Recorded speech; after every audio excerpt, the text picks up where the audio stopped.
Welcome to Rohini's Law and Justice Journal. AABE 19 ஓட final answer key AABE official websiteல release ஆயிடுச்சு. இன்னைக்கு வீடியோல நம்ம AABE 19 ஓட final answer keyயை பொறுத்து passing percentage எப்படி calculate பண்ணணும், அது போக இந்த AABE 19 ஓட result எப்போ அவங்க announce பண்ணுவாங்க அப்படிங்கறத பார்க்கலாம். First, இந்த AABE 19 ஓட final answer keyயை நீங்க தெரிஞ்சுக்கணும் அப்படின்னா AABE official website first open பண்ணுங்க. அது scroll பண்ணீங்கன்னா கீழ notification sectionல click here to download the final answer key அப்படிங்கிற ஆப்ஷன் இருக்கும். இத நீங்க click பண்ணுங்க. click பண்ணீங்க அப்படின்னா AABE 19 ஓட எல்லா செட்டும், அதாவது மொத்தம் 4 செட் இருந்தது. Set A, B, C, D இப்படி 4 செட் ஆஃப் ஆன்சர் கீஸ் இருக்கும். இதுல உங்களோட ஆன்சர் கீயை நீங்க பார்க்கணும்னா உங்களோட செட் கோட் என்ன அப்படிங்கறத பார்த்து அதையும் இங்க இருக்கிற அந்த செட் கோட் ஃபைனல் ஆன்சர் கீயை கிராஸ் செக் பண்ணி உங்களோட ஆன்சரை வெரிஃபை பண்ணுங்க. இப்ப ஃபார் எக்ஸாம்பிள் நான் ஸ்கிரீன்ல செட் கோட் C வச்சிருக்கேன். இந்த செட் கோட் C நீங்க பாத்தீங்க அப்படின்னா இதுல டோட்டலா 7 questions அவங்க withdraw பண்ணிருக்காங்க. அது என்னென்ன அப்படின்னு பாத்தீங்கன்னா question number 6, question number 10, question number 23, question number 52, 53 and 84. மொத்தம் இப்படி 7 question அவங்க withdraw பண்ணிருக்காங்க. இது போக சில question பாத்தீங்கன்னா greenல ஆப்ஷனை ஹைலைட் பண்ணிருப்பாங்க. அது என்ன அப்படின்னு பாத்தீங்கன்னா இதுக்கு முன்னாடி அவங்க கொடுத்த ஆன்சர் கீழ அதோட ஆன்சர் ஒன்னா இருந்திருக்கும். இப்போ அது வேற ஒரு ஆப்ஷனுக்கு அவங்க சேஞ்ச் பண்ணிருப்பாங்க. இதுதான் அந்த கிரீன்ல ஹைலைட் ஆயிருக்கிறது.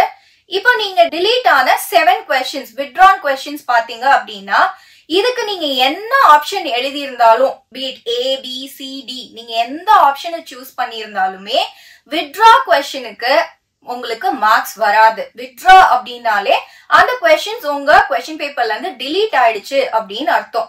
சோ 100 இருந்து உங்களோட மார்க் இப்போ 93 ஆயிடுச்சு.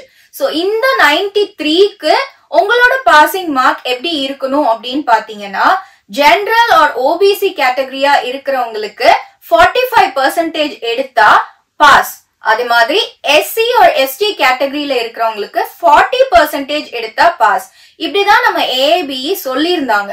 சோ இப்ப 93 questions தான் டோட்டலா இருக்கு அப்படிங்கிற போது 93ல 45% எவ்வளோ அப்படின்னு பாத்தீங்கன்னா 42. அது மாதிரி 93ல 40% எவ்வளோ அப்படின்னு பாத்தீங்கன்னா 37. சோ இப்போ நீங்க ஜெனரல் ஆர் OBC கேட்டகரியா இருக்கிற பட்சத்துல out of 93 நீங்க 42 வாங்கியிருந்தீங்க அப்படின்னா நீங்க பாஸ். அது மாதிரி SC ST கேட்டகரியா இருந்தீங்க அப்படின்னா out of 93 நீங்க 37 எடுத்திருந்தீங்க அப்படின்னா பாஸ். இப்படிதான் அவங்க உங்களோட பாசிங் பெர்சன்டேஜை கால்குலேட் பண்ணுவாங்க. ஓகே, இது ஏன் இப்படி கால்குலேட் பண்றாங்க அப்படின்னு பாத்தீங்கன்னா ஆல்ரெடி AABE 19 பாத்தீங்கன்னா இதே மாதிரி 7 questions அவங்க withdraw பண்ணியிருந்தாங்க. சோ அதோட நோட்டிபிகேஷன் இப்ப நான் ஸ்கிரீன்ல காமிக்கிறேன் பாருங்க. அங்க AABE அவங்களோட அபிஷியல் வெப்சைட்ல AABE 18 ஓட ரிசல்ட்ட பொறுத்து கொடுத்த நோட்டிபிகேஷன் இது.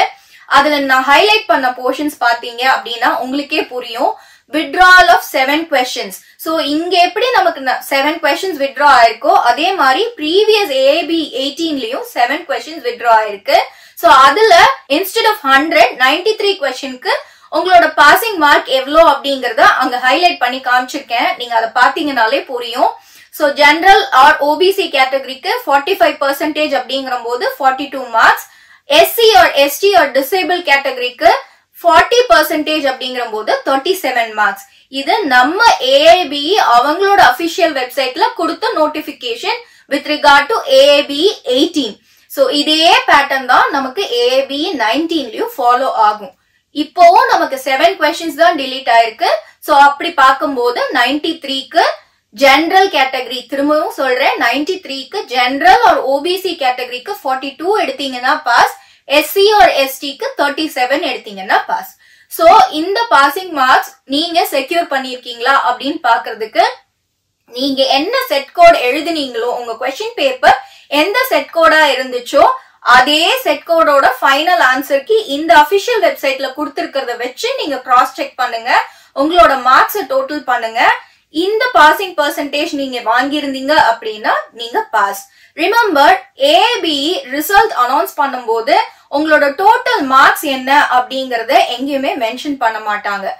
பாஸ் ஆர் ஃபெயில் அவ்வளவுதான் உங்களோட ரிசல்ட்ல இருக்கும். நீங்க 42க்கு மேல எவ்வளவு எடுத்திருந்தாலுமே, நீங்க சப்போஸ் 93க்கு 93 வாங்கியிருந்தாலும் நீங்க பாஸ் அப்படின்னு மட்டும்தான் மென்ஷன் பண்ணிருப்பாங்க. அது மாதிரி இப்ப 93க்கு நீங்க 42 வாங்கினாலும் நீங்க பாஸ் அவ்வளவுதான் அங்க இருக்கும். பாஸ் ஆர் ஃபெயில் அவ்வளவுதான் இருக்குமே தவிர உங்களோட டோட்டல் மார்க்ஸ் என்ன அப்படிங்கறத மென்ஷன் பண்ண மாட்டாங்க. ஓகே, இப்போ இந்த ரிசல்ட் எத்தனை நாள்ல நமக்கு அனௌன்ஸ் பண்ணுவாங்க அப்படின்னு பாத்தீங்கன்னா within 7 to 15 days from the final answer key. இதுதான் அவங்களோட யூசுவல் பேட்டர்னா இருந்தது. அதே மாதிரி இப்பவும் நீங்க பாத்தீங்க அப்படின்னா இப்ப 6th March நமக்கு வந்து ஃபைனல் ஆன்சர் கீ கொடுத்திருக்காங்க. So by the end of this March நமக்கு ரிசல்ட் வரும் அப்படின்னு எக்ஸ்பெக்ட் பண்ணலாம். தேங்க்யூ.